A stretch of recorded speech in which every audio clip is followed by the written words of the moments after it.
1.2, getting the job you want. So before you begin looking for a job, you need to discover where the screen is gone. Waiting for my PowerPoint to catch up to us. What the heck? There we go. Let's try this again. Take two. There we go. All right, so getting the job you want. In this particular section, we want to discuss the parts of a resume, describe the elements involved in the application process, and discuss how employers and job candidates both benefit from a job interview. So, as I was saying before you begin looking for a job, you need to discover what jobs you would like most and would be able to do best. You should avoid limiting your search to one type of job. Assess the job market objectively, so without prejudice. Some jobs require little or no experience, and other jobs might require work experience. Still, others might require certain skills that you have. So one of the first steps into finding a job is to prepare a resume. A resume is a summary of your skills, education, and work experience. It tells an employer what you can offer as a worker. Its purpose is to persuade potential employers to interview you and give an employer his or her first impression of you. So you want to make sure that your resume gives a good first impression. If it is disorganized and full of mistakes, your chances of getting an interview will be slim. Check your grammar and your spelling. Make sure it is neat and that the information is correct. It doesn't say this in the textbook, but do not lie on a resume. If they check that and find out that you have put false information into your resume, you will not get the job. And if you have been hired, you could run the risk of getting fired from that job. So make sure everything you have in the resume is correct. And then also, depending on the type of job, most resumes are limited. You want to limit it to one page. You don't want it needlessly long. It's a little bit different for education. For international teachers, our resumes actually tend to be 2 pages because we list so much more information and than most normal resumes have. So most resumes are going to be 1 page, but some cases do require 2 pages.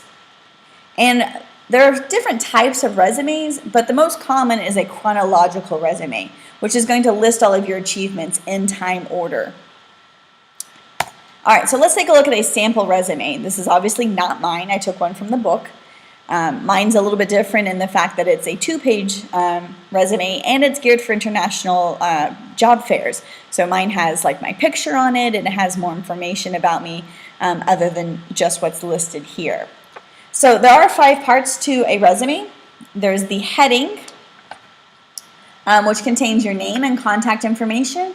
So you would include your street address and so street address, city, state, home, or however you do it here in Korea. I always get my address mixed up when I try and do it in Korea. You want to have your home phone number or your mobile phone number, and you want to include your email address. So then the second part is the job objective, which is a statement, just a 1-sentence statement about the type of job you want. The third part is the skills summary, which includes the job-specific skills such as keyboarding or computer skills and anything that's transferable, meaning it can go from one type of job to another. The fourth part is the work experience section and lists the jobs that you have done, putting the most recent first and then working backwards. And then the fifth part is the education section, which is going to show your secondary, which would be high school education, and post-secondary education, which would be bachelor's or even further advanced degrees such as master's and doctorates. So you want to list the name and location of each school and the date that you finished, or if you're in the midst of a program, the anticipated graduation date. And again, that's all supposed to fit onto 1 page, but for most teachers, because they want to see where we've worked at internationally, and that's usually more than a couple of places, and most of us have advanced degrees, it takes a while to put a lot of that information. There's also things you can do to, there's certain fonts that you want to use, and you don't want it to be too big or too small to try and format it onto 1 page. Writing a resume, it's a fine skill. It takes a lot to go through. A lot of practice out there. So you definitely want to do your research on looking at good resumes. Don't copy them. Again, you want real information, but you do want to research what's out there. All right, so once you have your resume and you found a job that you're interested in, you can kind of tailor your resume towards that job. If I'm looking for a position in education, obviously I'm going to focus more on my recent education career, as well as my advanced degrees and Masters of Education and things like that. If I'm looking for a job in finance, I would revisit the fact that I did work for a financial company, and I would focus on the fact that I have my bachelor's in finance and I have a master's in business administration. So I'd kind of tweak it a little bit to draw more attention to the skills and background that I would have for that particular job. The process of applying for a job can include submitting a cover letter to your potential employer, filling out an application, and taking an employment test, and of course being interviewed. So you should always include a cover letter with your resume.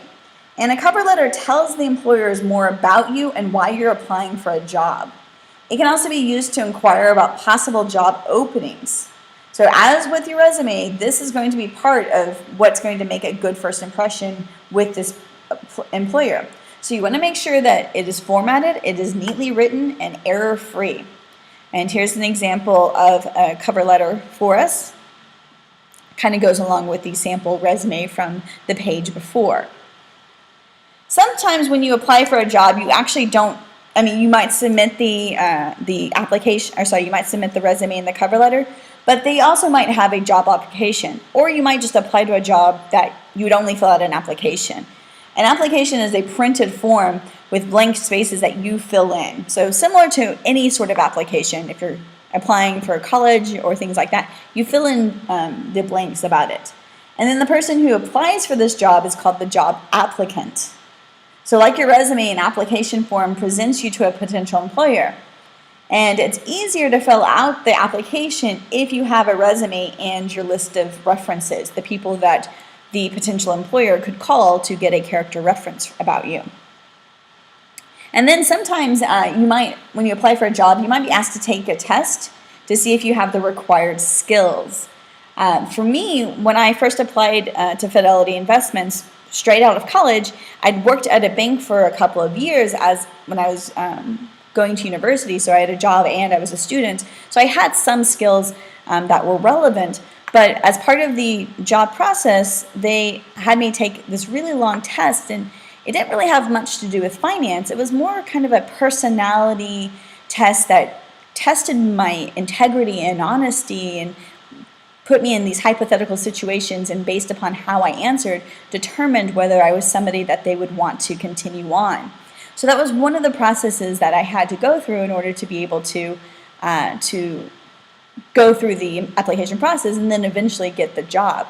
Another type of test that they might have you take is a drug test. They want to make sure that you are not on anything illegal that would impair your thinking or physical ability to do your job. And you want to make sure that you're not hiring people who are addicts, and that might be untrustworthy to continue on with certain levels of responsibility. So that's part of employment testing that can go on when you're looking at jobs.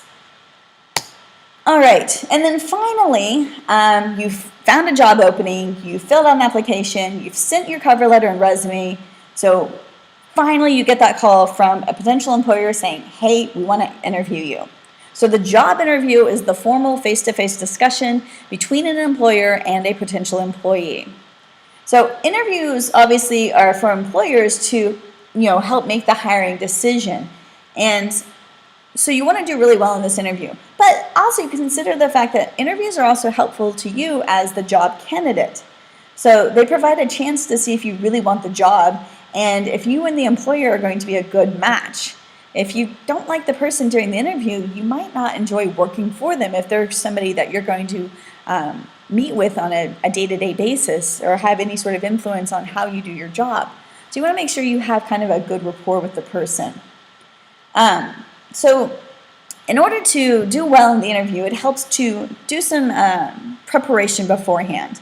So some job interview tips are to do some homework. You want to make sure you research about the company and about the job.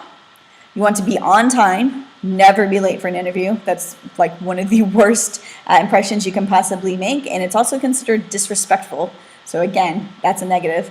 You want to wear appropriate clothing, so make sure that you dress neatly and a style that's appropriate for the job you're seeking. If you're applying to work in business, you probably don't want to show up in jeans and a tank top or something like that. Put your best foot forward. So shake the interviewer's hand, be courteous, be aware of your body language that we talked about in the previous section, make eye contact, be courteous in your vocabulary as well, making sure you use their title and things like that, Mr. or Mrs., whatever. Unless they say, call me Bob, and then you can probably still not call him Bob. That would be awkward. It depends. Feel it out based upon the rapport. Ask questions about the job. So you need to find out if it's right for you. So make sure you ask questions to know exactly what would it entail. What would you be doing? Any place that's a little uncertain for you. And then ask about the next step. After the interview, say, I'm very interested in this job. What's the next step? And that gives you an idea if they're going to want to have a second interview, when they could potentially call you to give you some more information. And finally, don't expect an answer right away. So if you walk away from the interview and they didn't say, hey, let's hire you, that's okay. Getting hired right away is actually pretty rare. It wasn't until I became a teacher that I ever experienced getting hired right away at a job. It was really surprising. Actually, I take that back. I did get a promotion going from one level to a new level, but I had an interview for it, and after the interview, my manager-to-be at the time said, yeah, he wanted to hire me. And it was very unexpected because usually you have the interview, you go away, and then they call you back within a couple of days. In teaching, most of your international teachers, we go through job fairs, and it's a little bit more hurried. You have at least one round of interviews with a potential principal, and then they will kind of weed out if they want to talk to you again, and they'll set up a second interview if they're interested in talking to you again. So then you go through another round of having second interviews with potential schools, and then at that second interview, or maybe later, they will contact you to say if they're interested in hiring you or not. And then before the end of the weekend, usually a job offer has been placed. But that's different because they're having a recruiting season. They're trying to fill all of these teaching positions before the next school year in a timely fashion because of the paperwork required for visas and stuff like that. Most of the time when you're hiring for a job, they don't necessarily have to make a decision right away. So they are going to have time to interview all of the possible candidates and make sure that they are finding the best fit for their company. So again, make sure you have a good interview, ask about the next step, and then follow up with them. If they haven't called you back and it's been a few days or a week or so, maybe give them a call and say, hey, I'm still very interested in the position. I'd like to know what to expect next. Make sure that they don't forget about you. And then at that time, they'll probably say, oh, yeah, we've moved on with somebody else. Or, yes, we're really interested in you. We'll follow up with you at such and such time. So be persistent. Just don't be overly persistent. And again, showing interest is always one of the best things you can do. And that wraps up our chapter on how to get a job.